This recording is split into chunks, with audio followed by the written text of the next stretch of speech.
All right, so let's talk about biblical criticism.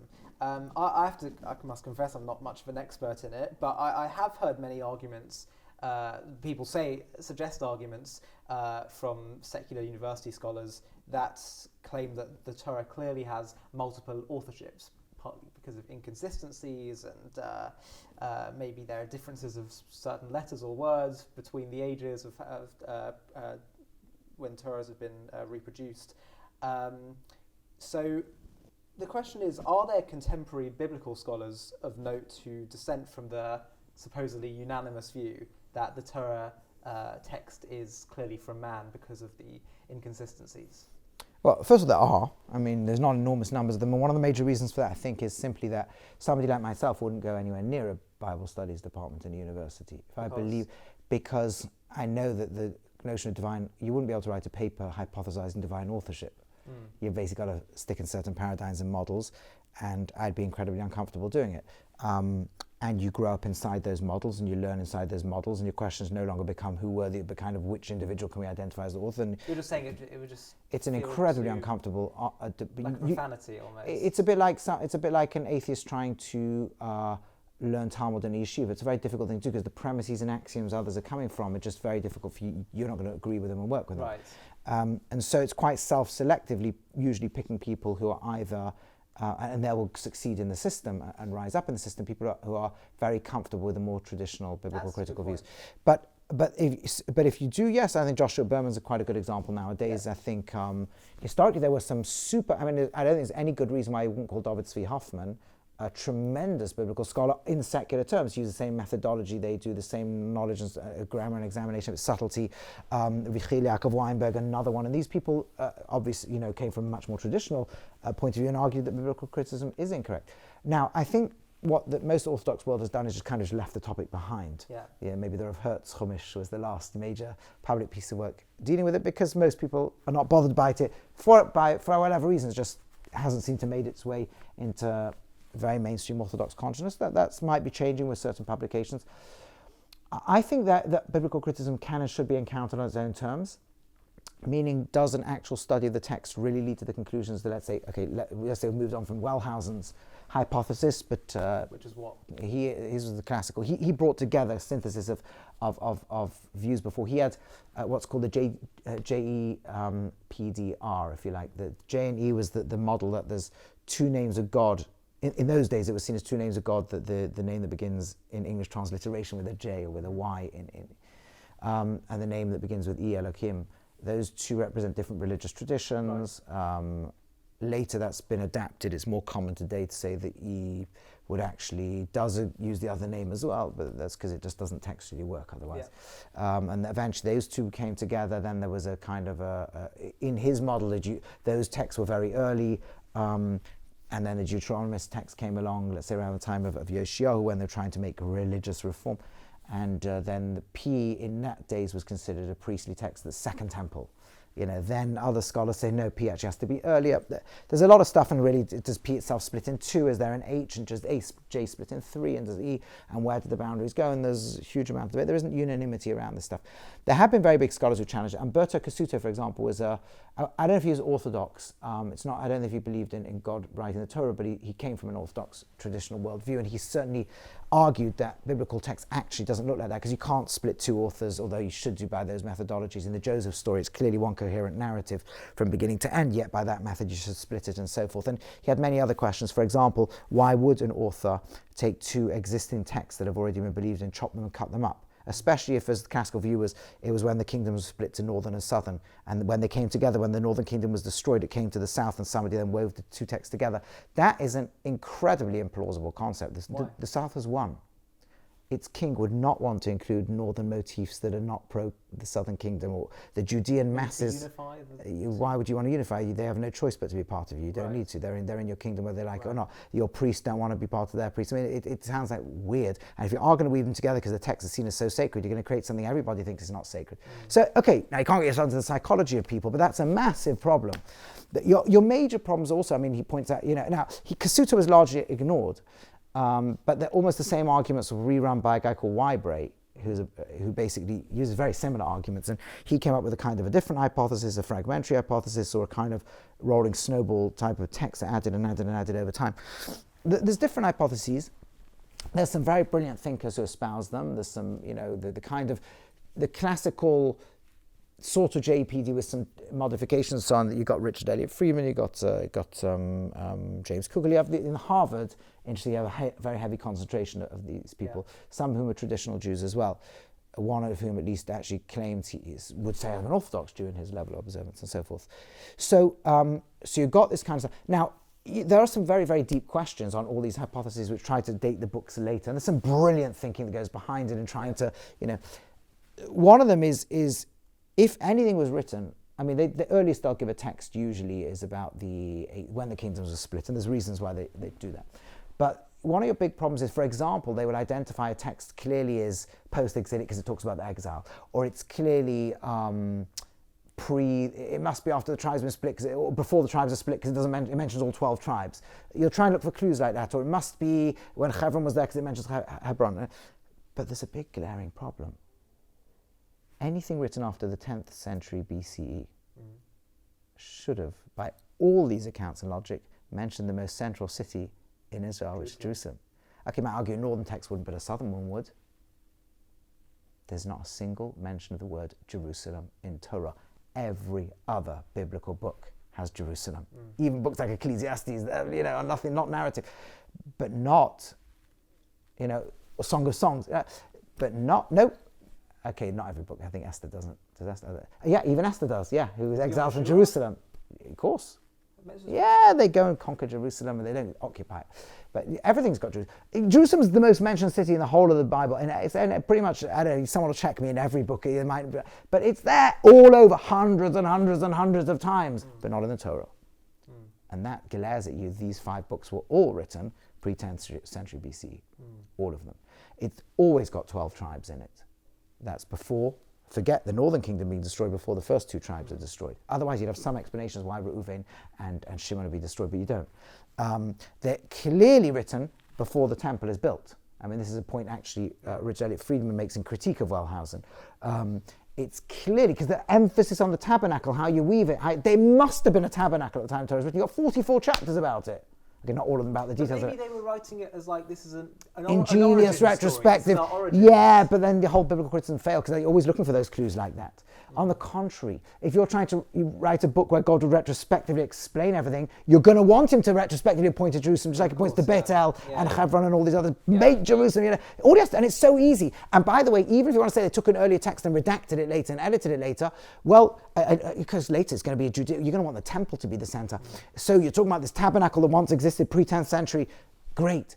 So when you say, and you in the name where I will settle where I will rest my name, all the way through the book of Devarim and Deuteronomy, just add in my holy place in Jerusalem, you'll build me my house. That's all you have to add. That's very little editing. You'd have solved all your problems. And if you're Ezra coming, see, part of the problem biblical critics have to deal with is if the book really is pre-10th century BC, and there's a few arguments against it too. I mean, maybe we should have a whole much broader discussion. It's not fair to those scholars to just try and knock it off in a 5-minute little thought. I think one needs to really study, look carefully. There are real arguments for why they think it's later and how it coheres with the archaeological record, though that they often are not as strong as they look. In fact, they're not usually, I think they're not usually as strong as they look, I should say. But the real problem is this: if it's written pre-10th century BCE, why does it talk so much about exile? So if you say God wrote it, that's not a problem. God can prophesy about an exile, right? Well, it prophesies about exile. Exactly. It doesn't talk. That's what you mean, if you're a human author, you're not going to have so much time warning about exiles. Maybe trying to scare the population. Maybe trying to scare them, but then you get to the end of the book of Devarim and you're saying, now I know this is what's going to happen to you. If you're writing that pre-10th century, that's remarkable that happens. And by the way, even if you say it's post-exilic, it's still remarkable it all happened again.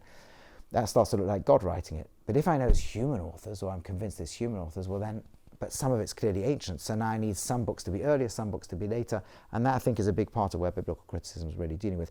Well, everyone agrees this cannot be one single unified book written by a human author. It's either one single unified book, because since so much of it has to be early, it would all have to be early, which would have so many prophecies in it, would be God. Not to mention national revelation stories you'd have to work out how to get around and so on. Whereas the biblical critical model will allow books to be written over various periods of time, and the final redaction of final bits and exile bits. But why is that significant, that it's not written by one human being? No, because then if you don't want to believe it's written by God, you're going to have to say it's written by lots of human beings in lots of different times. Why is that? Because you're going to have to anchor some of the texts early, which they clearly are. Yeah, for example, even silly little details like Joseph being sold for 20 shekel as a slave. We now know the Egyptian records how much slaves were sold, and any later author would have assumed they were sold for more. Interesting. Only at that time was sold slave. But it's much deeper than that. When you actually look at there's a very interesting paper came out about a year or two ago on what's called loan words. And as any objects that the Jews wouldn't have had access to before Egypt, when they come out of Egypt, it uses the correct era Egyptian word for, which wouldn't have been accessible to an author later on. All the way through the books of Exodus, Leviticus, and so all the many objects in the temple which they wouldn't have had a native Jewish word for. But, okay, I mean, this is a broader discussion. One of the very interesting pieces of research, and maybe this will conclude, again, and I feel bad to not do justice to this topic, but it's just something to think about, is that a few years ago they started running computer research into the Bible, into the Torah. And they took some very interesting sophisticated software. If you randomly scramble two texts, it will be able to unscramble them. How does it do it? It finds synonyms. The classic way Bible critics were often doing their work, look for two words for the same thing. You'll find one lot concentrated here, one lot concentrated. Scramble the words or the letters? Let's suppose you can't scramble the verses. Let's say the verses. Let's say you scramble them. It will unscramble them with 99% accuracy. And then it can't tell you how many authors a text has, but you can say if it has one author, if it has two authors, how would it best divide? If it has three authors, how would it best divide? It has four. And there was lots of headlines in the world because it had allegedly proven biblical criticism true, because the P text, the priestly text, it had split the Torah into two, and it had taken it had split it 90% the same as the P and non-P. That's what I say, hey, Bible critics got it right. Until you realize that we also agree, us traditionalists, that most of what they call P and non-P are written in different styles. Most of what they call P is the non-narrative parts of Torah, the laws, that is, how to build a temple. All that you and I also write in very different styles when we write instructions and laws than when we write stories. The genius of biblical criticism had been able to identify another bunch of narrative stories that are also supposed to be written by the same author in the same style. And there, the computer seems to have said no. For example, Genesis chapter 1. So Richard Elliott Friedman wanted to say it was written by a P author, and so did others. But according to the computer, that would land on the wrong side, and so forth. And almost all, in other words, it didn't split Torah into P and non-P, it split it into narrative and non-narrative. Interesting. So what was P and non-P? P was the notion of a priestly writer. Okay, priestly writer. Right, to Wellhausen, that was the latest writer. To more recent thinkers, no, that would have been an early. Anyway, but the point is that if anything, so that seems to back the traditional side. If you can split it, it'll be and then of course Devarim, which all of us agree is Moses' speeches which God told him to write. So that's clearly different. But then when it's looking for more difference, where's this J and E? It couldn't find it, meaning it almost for sure is false. That's a very, very powerful thing to say, but these computers are better than humans at doing what humans do and looking at distinctions. And it seems to have concluded pretty clearly that really what became the original basis of biblical criticism, looking at the different authors based on different names of God or different ways of splitting it, in fact doesn't work. In fact, why? Now you see, humans have a thing called confirmation bias. If we split a text anyway, we would probably be able to find things that land on one side, not the other, because randomly they will. There's enough vocabulary that you'll do it randomly. So humans have used ingenious thinking about the stories that they believe would go on one side, and then when they don't work, then you move more that way, and then you move, till eventually get something that fits. But when the machine tested it effectively scientifically with equivalent to controlled experiments, is this really the right split? It's not. And that should have been devastating for at least a large part of biblical criticism. It won't be, because for many reasons.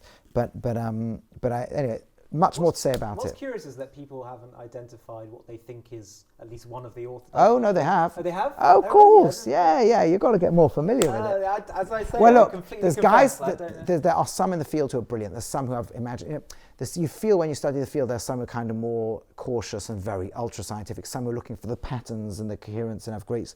Oh, yeah, there are some who have really tried to work hard on who the figures are. Going all the way back to, all the way through biblical criticism, there's been people who are trying to work out who the author is. Like what kinds of people? People hypothesize that Ezra wrote at least the P text, did Jeremiah do the D, or was it Baruch ben Neri? There's all sorts of people. It might be Chazkiyahu's scribes. There's definitely speculation about it. Was Genesis written? Was parts of what they wanted to call the J text written by a woman? because women always seem to win in those stories, and so forth. Wow. So there's a lot of speculation, you Right. know. But I think in the end, my understanding, and we all come from the position we come from, is that I do think that it will be a very good exercise for some scholars who take a more traditional view. We'll probably need a group of them, because individually I'll just be laughed at and laughed out of university department. You couldn't go in an undergraduate course in this and write your hypothesis is God wrote the Torah. You wouldn't. I don't think you'd be allowed to admit it. But if you could try and make this argument in real academic journals, rigorously. Yeah, I'm actually thinking, well, why not? Because because the reason why who's going to study and go up to PhD in that stuff? Who's going to take decades of pretend they believe in something else? You'd have to go along with those hypotheses all the way up the academic system until you were an established academic yourself, and then you might have a chance of being able to argue with the system. It's not very free and fair in academia. Well, no. Well, first of all, people in the system will say to you, well, "This is not some conspiracy.